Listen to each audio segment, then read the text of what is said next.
जय हिंद दोस्तों, आप सभी का स्वागत है। तो आज हम लोग इस वीडियो में बिहार एसएससी में पूछे गए प्रश्नों पे एनालिसिस करेंगे। ये आपका सेकेंड वीडियो लेक्चर है। इससे पहले आपको एक वीडियो प्रोवाइड कर दिया गया है। अगर आप वीडियो को नहीं देखें तो जाकर देख लीजिएगा। और इसका पीडीएफ आपको टेलीग्राम चैनल पर प्रोवाइड कर दिया जाता है, जिसका लिंक आपको वीडियो के डिस्क्रिप्शन में मिलेगा, या आप टेलीग्राम चैनल पर जाकर सर्च कर सकते हैं स्टडी लिंक पीडीएफ। वहाँ से भी जाकर आप टेलीग्राम चैनल को ज्वाइन कर लीजिएगा। वहाँ आपको डेली प्रीवियस ईयर प्रश्न प्रैक्टिस करने के लिए दिया जाता है, तो आप टेलीग्राम चैनल को जाकर ज्वाइन जरूर कर लीजिएगा। तो आइए हम लोग सीधा वीडियो को शुरू करते हैं। आज का जो पहला प्रश्न है,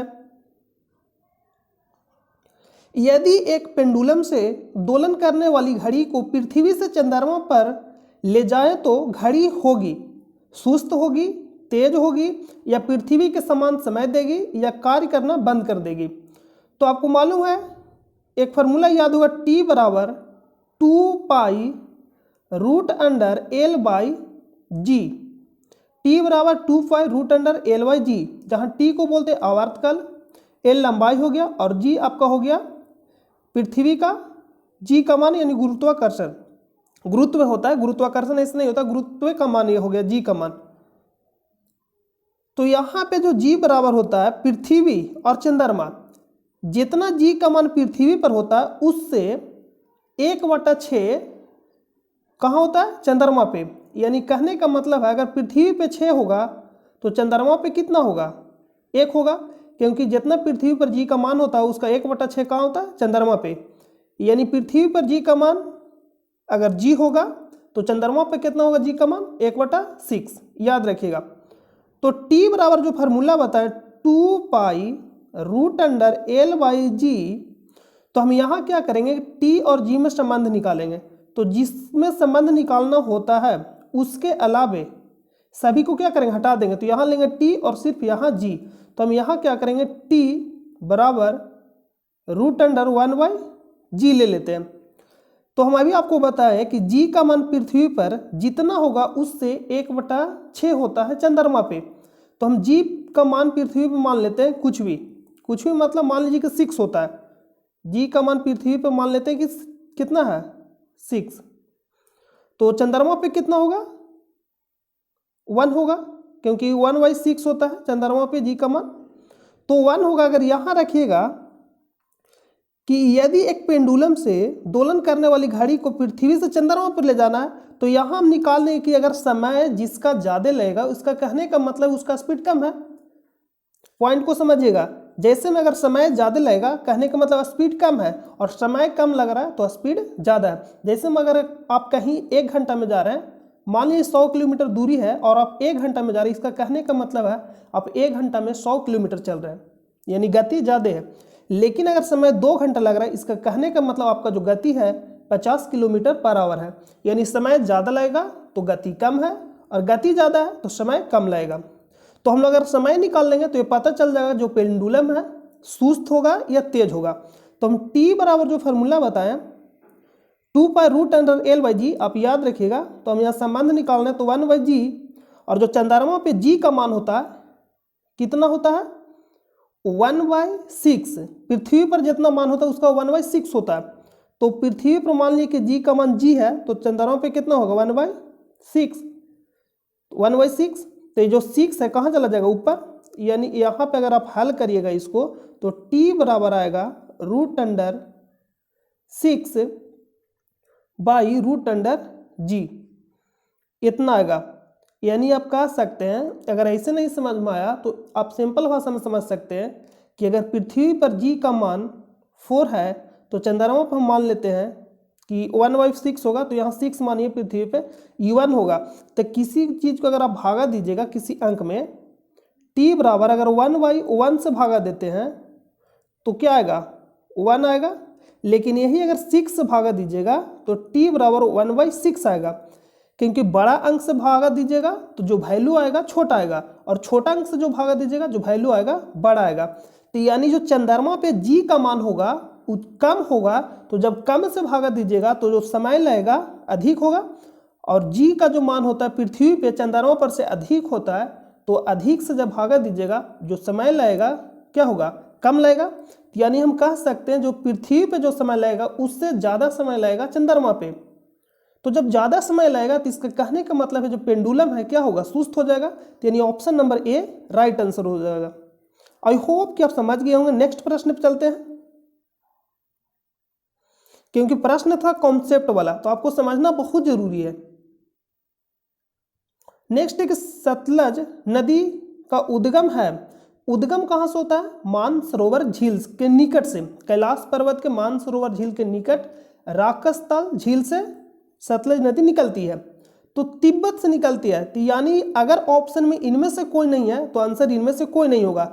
लेकिन अगर 4 गो ऑप्शन में से मान लीजिए कि यहाँ दिया रहता म्यांमार और 4 ऑप्शन में से चुनना रहता तो चीन यहाँ पे लगा देते। अगर ऑप्शन नहीं रहता तो 4 गो में से चुनना रहता, लेकिन इनमें से कोई नहीं है तो आंसर हो जाएगा इनमें से कोई नहीं। मैप से देख लीजिए, अब यहाँ पे देखिए ये जो सतलज नदी है यहाँ से मानसरोवर झील के नीचे से निकलती है। यहाँ पे राक्षसताल झील है कैलाश पर्वत के मानसरोवर झील के निकट, तो यहाँ से 3 नीचे से इधर सतलज निकलती है, इधर से सिंधु और इधर से ब्रह्मपुत्र नदी। ब्रह्मपुत्र नदी को तिब्बत में या चीन में शांगपो कहते हैं और अरुणाचल प्रदेश में इसे कहते हैं दिहांग, दिबांग नहीं देहांग बोलते हैं अरुणाचल प्रदेश में। अरुणाचल प्रदेश में क्या बोलते हैं, देहांग भी लिखता है और दिहांग भी लिखता है, देहांग या दिहांग अरुणाचल प्रदेश में बोलते हैं। और एक है दिबांग जो ब्रह्मपुत्र नदी के सहायक नदी है अरुणाचल प्रदेश में।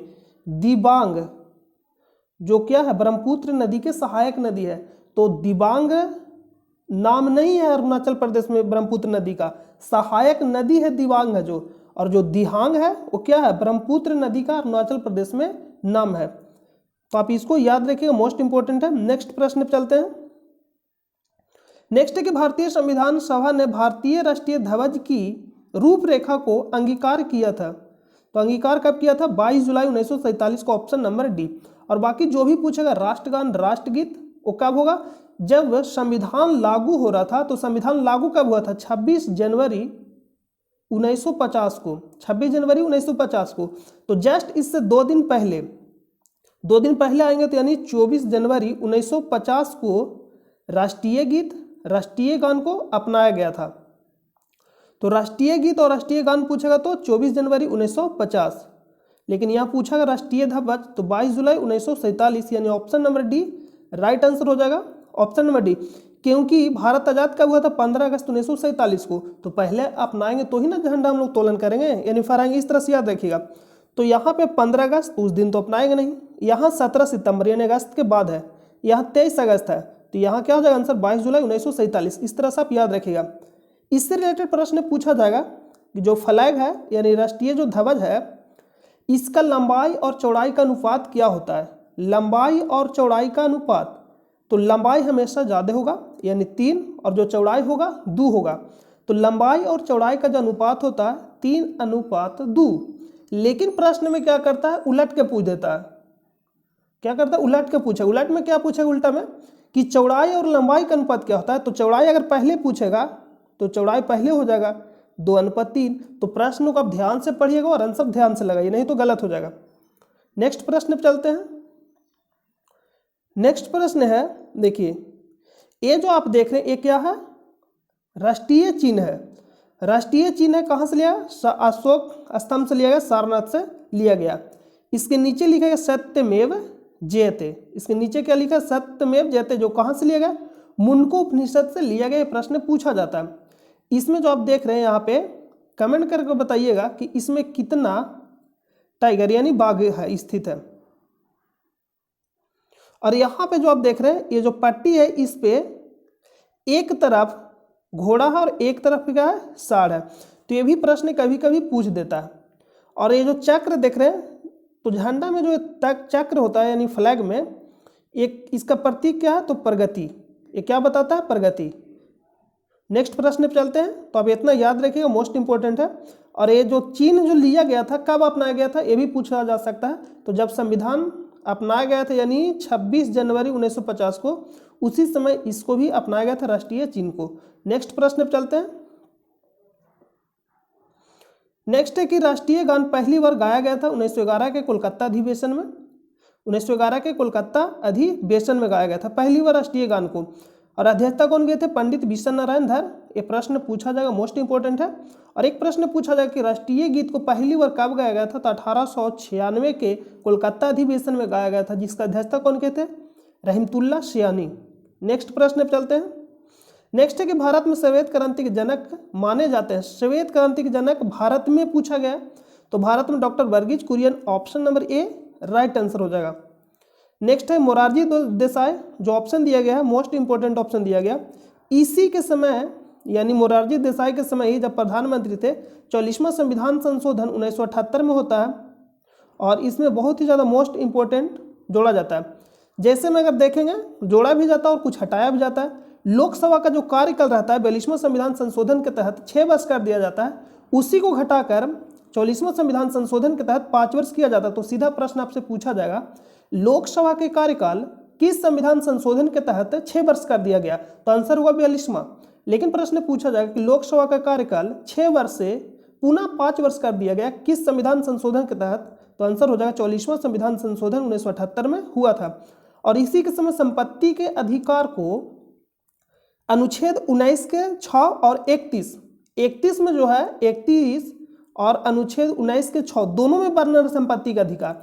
जो 31 में वर्णन है इसमें क्या हो जाएगा, इसमें जो वर्णन जैसे में आपका पैतृक संपत्ति और 19 के जो 6 में है अर्जित, अर्जित मतलब जो आप कमाए, पैतृक मतलब जो आप पीढ़ी दर पीढ़ी जो संपत्ति होता है उसके बारे में चर्चा है 31 में, और अर्जित संपत्ति 19 में।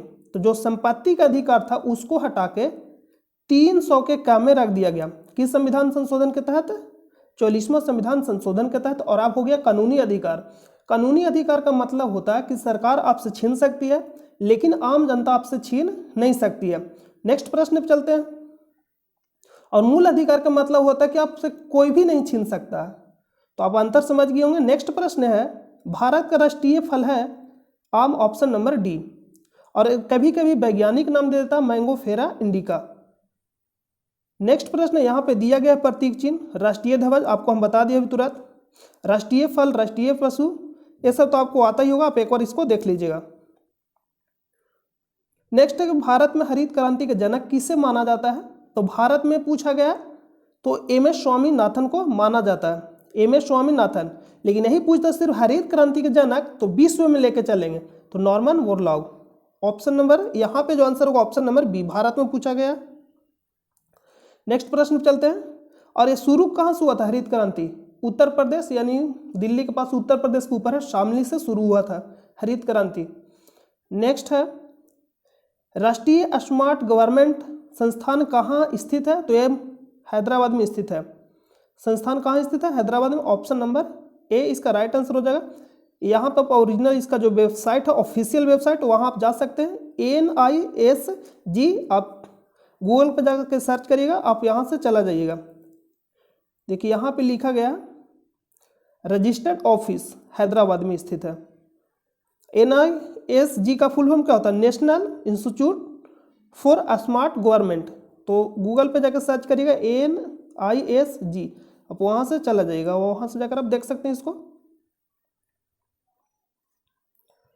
नेक्स्ट प्रश्न है कि लाभ निम्नलिखित में से किस खेल से संबंधित है, तो लाभ जो संबंधित है टेनिस से संबंधित है। टेनिस कहने का मतलब जब खेल शुरुआत होता है उस समय अगर दोनों तरफ का जो अंक होता है अगर 0-0 मतलब पॉइंट मिलता है तो उसी को बोलते हैं लाभ। मतलब लाभ का अर्थ होता है 0-0 पॉइंट, मतलब किसी को भी पॉइंट नहीं मिला है एक भी, तो ये किससे संबंधित है, टेनिस से। नेक्स्ट है कि वृंदावन गार्डन स्थित है, गार्डन पूछा गया तो वृंदावन यूपी मत मारिएगा, और यहाँ पे यूपी देखिए मथुरा दिया गया, मथुरा मत मारिएगा क्योंकि वृंदावन गार्डन पूछा गया। तो ये जो स्थित है मैसूर कर्नाटक में स्थित है, यानी ऑप्शन नंबर सी। लेकिन सिर्फ पूछता वृंदावन तो कहाँ हो जाता, मथुरा यूपी में। लेकिन वृंदावन गार्डन पूछा गया तो ये जो स्थित है मैसूर कर्नाटक में स्थित है, ऑप्शन नंबर सी इसका राइट आंसर हो जाएगा। नेक्स्ट प्रश्न है कि निम्नलिखित में से कौन सा बर्ड फ्लू वायरस है जिसे एवियन फ्लू वायरस भी कहा जाता है। बर्ड फ्लू, तो बर्ड फ्लू किस वायरस से होता है, तो बर्ड फ्लू आपको याद रखना है ABCD अगर आप लिखिएगा तो आता है H पहले, जिस तरह से 4-9 से पहले आता है उसी तरह से जो H है N से पहले आता है, तो इस तरह से पहले आपको लिख देना है HN। क्योंकि इसमें बहुत ज़्यादा कन्फ्यूजन है। बर्ड फ्लू और स्वाइन फ्लू दोनों में अंतर पता ही नहीं चलता। तो पहले HON लिख दिए। उसके बाद क्या करना है कि जो वर्ड देख रहे हैं, वर्ड देखिएगा ध्यान से, तो इसमें 5 की तरह आपको दिख रहा है वर्ड ड में, यानी 5 की तरह। ये इससे भी याद रख सकते, वर्ड क्या होता है, स्वाइन फ्लू से क्या होता है, बड़ा होता है यानी भारी। तो जो भारी होता है उसका ज़्यादा वजन होगा, जो हल्का होगा उसका वजन कम होगा। तो जो स्वाइन फ्लू में होता है HON तो दोनों में होता है, तो स्वाइन फ्लू में NN होता है। तो स्वाइन फ्लू हल्का होता है तो H1N1 होता है स्वाइन फ्लू में। लेकिन पूछा गया बर्ड फ्लू तो N दोनों में क्या होता है, सेम होता है। इस तरह से पहले आप लिख लीजिएगा कि N दोनों में सेम होता है। और स्वाइन फ्लू हल्का होता है तो दोनों में क्या होगा, NN होगा। और बर्ड फ्लू में क्या होता है, यानी बर्ड भारी होता है। या बर्ड में देखिएगा 5 की तरह, तो यहाँ बचा एक खाली, तो इसको मैं 5 भर देना, यानी H5N5। इसका आंसर क्या हो जाएगा, H5N5, H5N1, N5 बोल देते का, H5N1 option number A right answer हो जाएगा। नेक्स्ट प्रश्न पे चलते हैं। नेक्स्ट है कि मोबाइल सिम कार्ड में सिम का अर्थ है, तो सिम का अर्थ क्या होता है, subscriber identity module, option number B.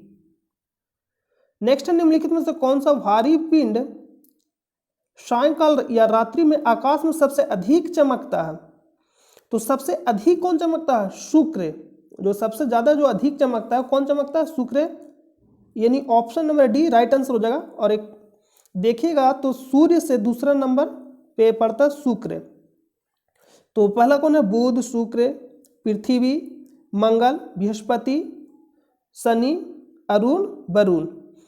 एक जो प्रश्न यहाँ पे पूछा जाता है कि क्षुद्र ग्रह की जो पेटी है किन दो ग्रहों के बीच में स्थित है। ये प्रश्न बहुत ही मोस्ट इंपोर्टेंट है। ये प्रश्न पूछा जाता है कि क्षुद्र ग्रह की पेटी किन दो ग्रहों के बीच स्थित है, तो मंगल और बृहस्पति। तो मंगल और बृहस्पति के बीच स्थित है क्षुद्र ग्रह की पेटी। आप इसको याद रखिएगा, मोस्ट इंपोर्टेंट है। नेक्स्ट प्रश्न पे चलते हैं, यानी option number D right answer हो जाएगा। नेक्स्ट है कि समुद्री शीतल पवन बहती है, समुद्री शीतल पवन। तो समुद्री जो शीतल पवन बहती है, तो यहां से 4 तरह से प्रश्न पूछा जाएगा। एक जो पूछा समुद्री, यहां पे समुद्री पवन पूछा जाएगा। एक जो पूछा जाएगा धरातलीय यानी स्थलीय,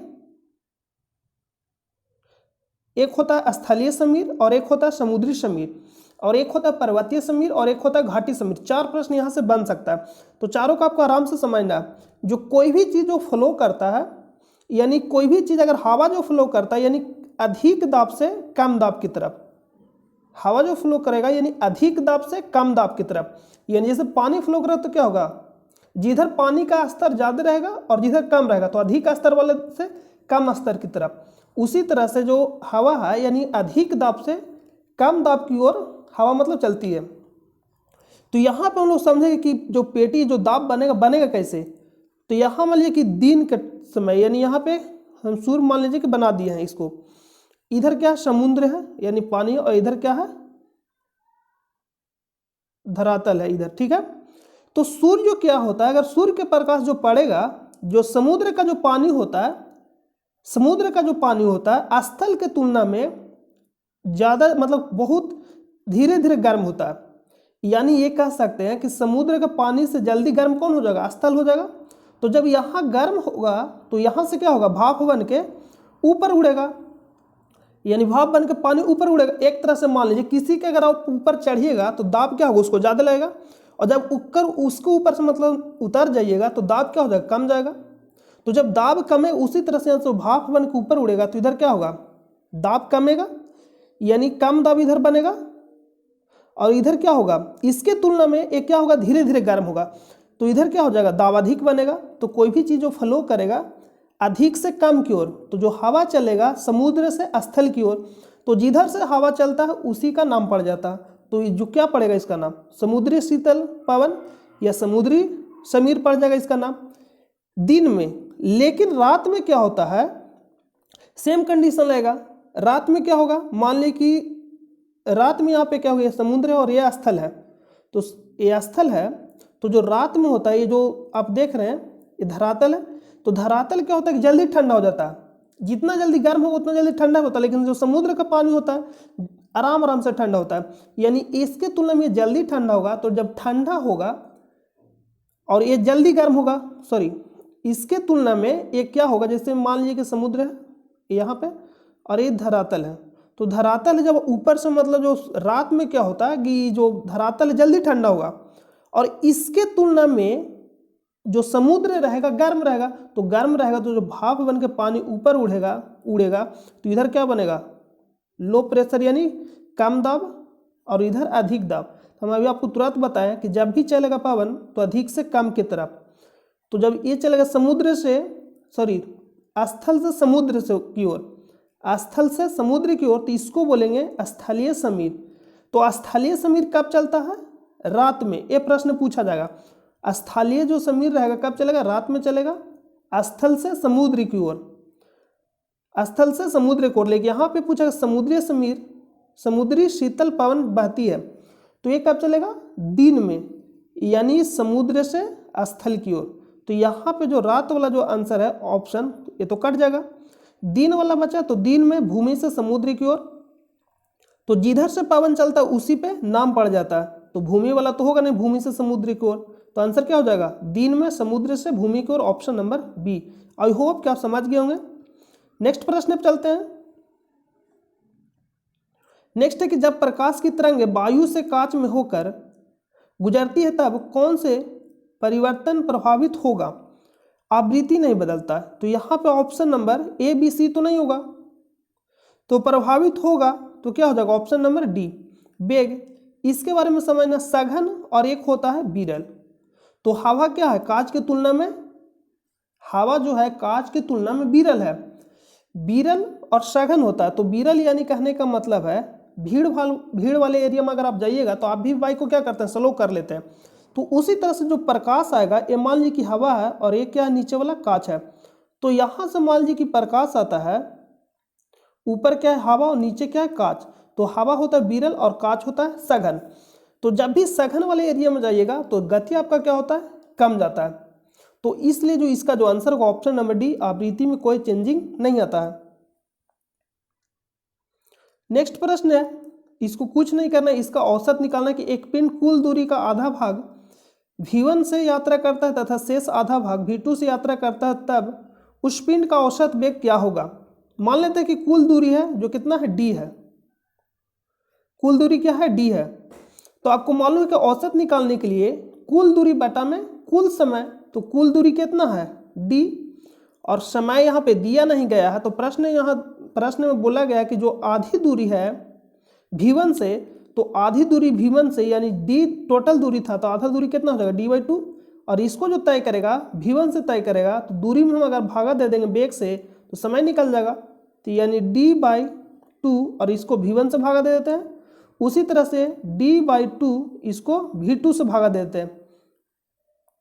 यहाँ पे v1 वेग है और यहाँ पे v2 वेग है, दोनों क्या कर रहा है, आधा आधा दूरी को तय कर रहा है, तो भागा दे देंगे तो कुल समय निकल जाएगा, क्योंकि यहाँ पे जोड़ दिए, और कुल समय से भागा दे देंगे कुल दूरी में, तो यहाँ पे क्या निकलेगा, औसत। अगर आप इसको हल करिएगा तो आंसर है ऑप्शन नंबर डी। आप इतना कर सकते हैं आराम से। नेक्स्ट प्रश्न पे चलते हैं। नेक्स्ट प्रश्न है कि मनुष्य के नेत्र के रेटिना पर प्रतिबिंब बनता है, ऑप्शन नंबर डी वास्तविक और उल्टा। जब भी प्रतिबिंब वास्तविक बनता है तो उल्टा बनेगा, जब भी प्रतिबिंब वास्तविक बनेगा तो क्या होगा, उल्टा, यानी वास्तविक के साथ हमेशा क्या होगा, उल्टा, ऑप्शन नंबर डी। नेक्स्ट प्रश्न पे चलते हैं। तो नेक्स्ट प्रश्न, सारा प्रश्न कंप्लीट हो गया, तो आई होप आपको समझ में आ गया होगा। मिलते हैं नेक्स्ट वीडियो में, तब तक के लिए अपना ख्याल रखिए। जय हिंद, जय भारत।